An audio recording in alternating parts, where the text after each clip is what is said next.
But so anyway, like I said, I told you guys I was gonna try to get into videos this week, and once again, this is the new location right here, the new building where my weekend security job moved to.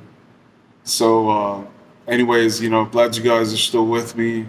Hope everybody's having a good December, and hope you all have a good Christmas and a good New Year. But anyway, this is going to be another prison story. This one is about SMU 1, Arizona Department of Corrections, Florence, Arizona. I worked there like about 5.5 years, something like that, about 5.5 to 6 years. Um, and so like, if this is somebody that hasn't watched one of my videos before, you know, real quick, I wear the sunglasses because my eyes are sensitive to light. Like I mentioned in one of my videos, an Aryan Brotherhood inmate like sprayed me in the eyes with bleach, and I could have lost my vision. That's what the doctor said.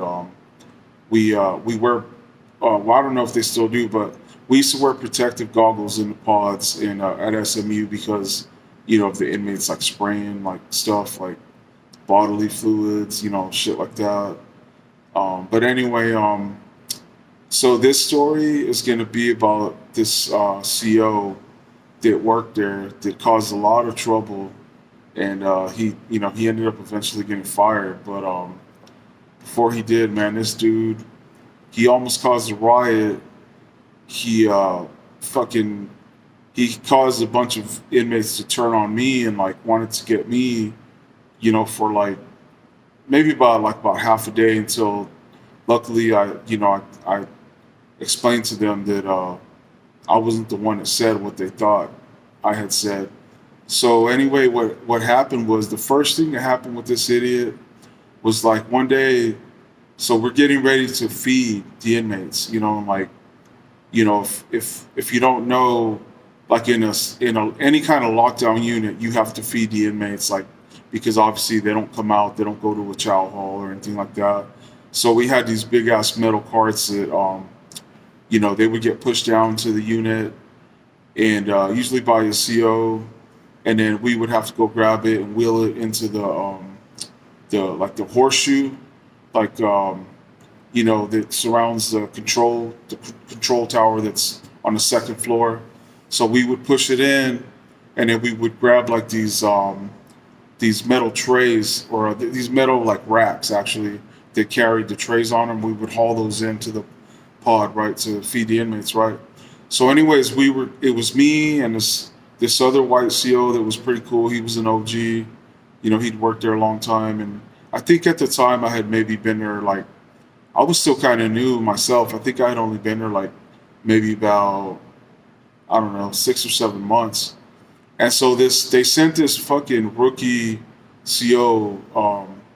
I think his last name was Jackson, and one of the other COs gave him or actually no, it was an inmate, a black inmate. So anybody try to say I'm racist for saying this, it was a black inmate that gave him this nickname, and they called him Shadow because homeboy was so dark, right?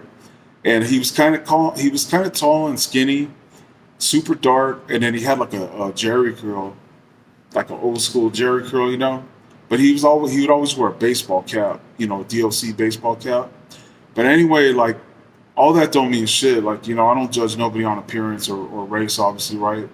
Um, I grew up in the projects. Just a quick note: I grew up in the projects, and a lot of my best homies are black, and still are. But anyway, this dude, like, we were getting ready to feed, and so we're about to walk into the. Oh, and real quick too, if you see those lights blinking, that's because the new building has some glitches, and there's an alarm that keeps going off. So that's what that light is. I just had to silence it. So and that's why I'm wearing my visor, my shitty ass Steelers team, because to block the stupid alarm light a little bit more. But anyways, we were getting ready to go in and feed the inmates, and this fucking idiot walks in the horseshoe, but Like the way it is, there was like six pods that like surrounded the horseshoe and like the control tower, but where he was standing, the inmates couldn't see him. He was like in the opening, like the doorway basically. And so this motherfucker yells, "All right, all you punk motherfuckers, sit on your fucking bunks if you want to get fed," or some bullshit like that.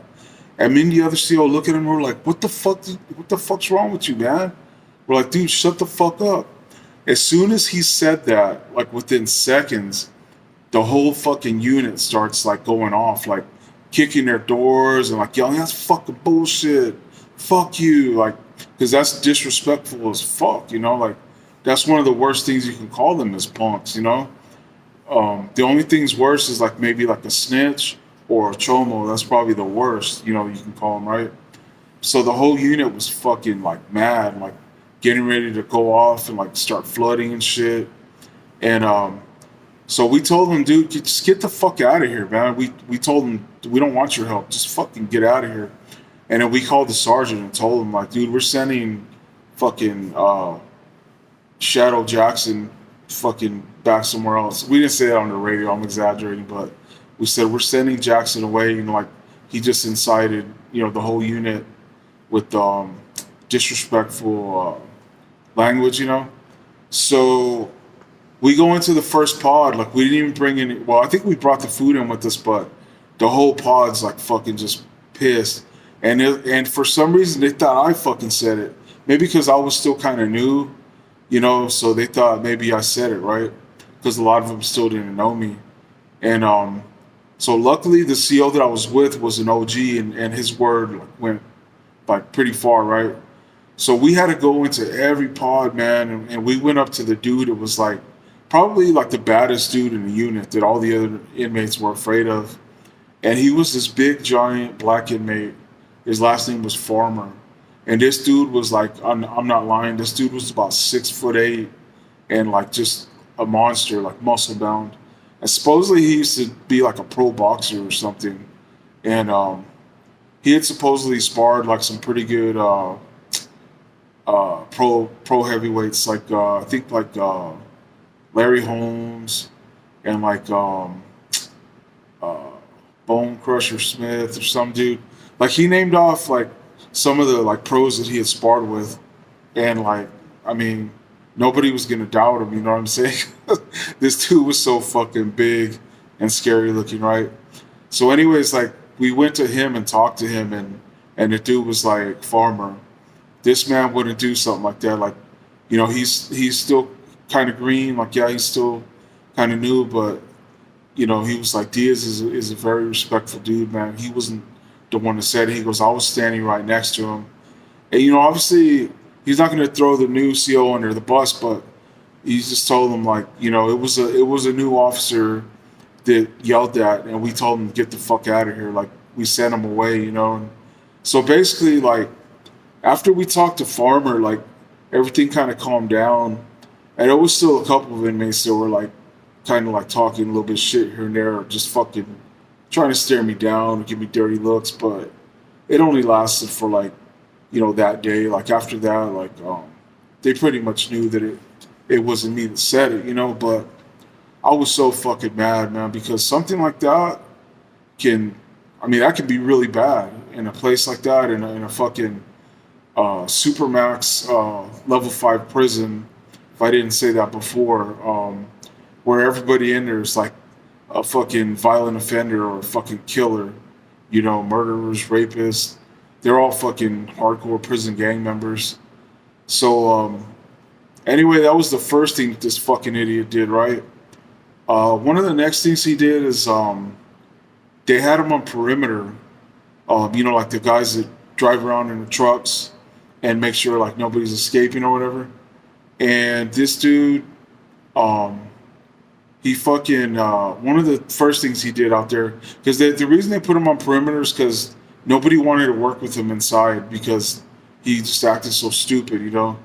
And like I know some people probably gonna say, well, why didn't he get fired or why was he working there? You know, like pretty much if you passed the clearance and if you made it through the DOC Academy, like you had to do like something really, really bad to get fired. Like in a way that was good, because you had a lot of job security, but then obviously it's bad too because if you got a fucking idiot like this dude, or like dirty COs or whatever, like you have to really get caught red-handed, with doing something to like get fired, right? So anyway, this idiot man, he managed to fucking handcuff himself to the steering wheel of the perimeter truck. Like I don't know what the fuck he was thinking or why he did it, but I don't know. Some people just can't help themselves. So he fucking handcuffed himself, and then he handcuffed the other one to the steering wheel. I don't know if he was trying to play Houdini or some shit, but yeah. So he ended up fucking the other perimeter truck. Ended up like seeing like what he was doing and like called the sergeant. And told him like, hey, this guy just handcuffed himself to the steering wheel. And then I guess I don't know if he like lost his cuff key or something, but so that was one thing he did, and then the next thing he did actually trying to think if there was anything else. I know he did some other shit inside the unit, like he lost his radio. I think he lost his radio in one of the units, and one of the inmate porters, like the inmates the lower level inmates that come out of work, got his radio, and so they were like calling like fake, fucking codes on the radio, making COs like run all over the place and shit. Fake fucking at DOC you called it activating IMS. He didn't call like a code red or a code blue like at CCA, but yeah, I think they were like activating IMS saying like officer being assaulted and all this shit, and at first like they thought it was real, but then after a while like you could hear like the inmates laughing when they were calling it, right? So they figured out that it was an inmate, and then they had us like search the whole fucking unit to get his radio back. But the thing that finally ended up getting this idiot fired was like I said, they sent his ass outside because nobody wanted to work with him. So he was on perimeter again one night, and we all knew like that. Like there was like I think there was like 5 towers, but we only manned 2 of them most of the time. The one in the front and then the one in the back. Like Tower 51 and Tower 53, I think, were the ones that were always manned. And then or no, Tower 51 and Tower 55, I think. And then Tower 53, I think, was the one that we manned only when there was like when we brought inmates out to the rec yard. Um, but anyway, so like this dude, there was this family of javelina that used to come like in the evening, like after the sun would go down, like we would all feed them. Like anybody that worked perimeter, like we knew that there was a family javelina, right? So we would get the leftover CO trays. They would bring us out food for anybody that was working perimeter or working the towers, and it would usually be like a rack with like about, I don't know, about 6 trays on it. So the leftover ones we would dump out by the back tower, Tower 55 or 54. I don't remember exactly which one it was, but the tower that was in the back, we would dump out the food, and then like the perimeter officer would dump out the food because the tower officers way up in the tower, right? And then the perimeter officer would go get back in his truck, and like from a good a safe distance. I say safe because safe to where the javelina wouldn't feel threatened. You know what I mean? And so like they would just watch. Like we would usually watch the javelinas. They would come out and they would eat the food. And it was just cool. Because it was like a big ass papa javelina, the mom, and then like probably about 4 or 5 little baby fucking piglet javelinas. And so anyways, this stupid ass he did everything right. He poured out the food and everything, and then but he didn't park that far away. He stayed kind of close because he kept saying, no, I want to get a good view of him. And the tower officer was telling him like, nah, dude, like just drive away like about another, like, I don't know, 30 yards or something, so they'll come out. And so he wouldn't listen. And so finally the javelinas, like, they came out, like, I guess like real cautiously, and and they started eating, and he was like getting all like excited and shit, like just watching him. Like he was just a weird dude, like super fucking just goofy. And so this dude ended up, for whatever reason, he got out of the truck and he was saying that he wanted to either touch one of the baby javelinas or catch him. I don't remember, but he was like trying to sneak up while they weren't paying attention. They were all eating and stuff. He snuck up on one of the baby javelinas and like tried to grab it, I guess. And so I guess when he tried to grab it, of course, it starts squealing and crying. So the mom and the dad fucking come charging at him, and his stupid ass. He was lucky that he was really fast because, like I said, he was a skinny ass, a tall, skinny brother, So he fucking ran his ass and he jumped in the back of the truck, right? And and I guess he like somehow he accidentally locked himself out of the truck too. And so he's in the back of the truck, and the javelina are like trying to jump, I guess, trying to jump up and get him.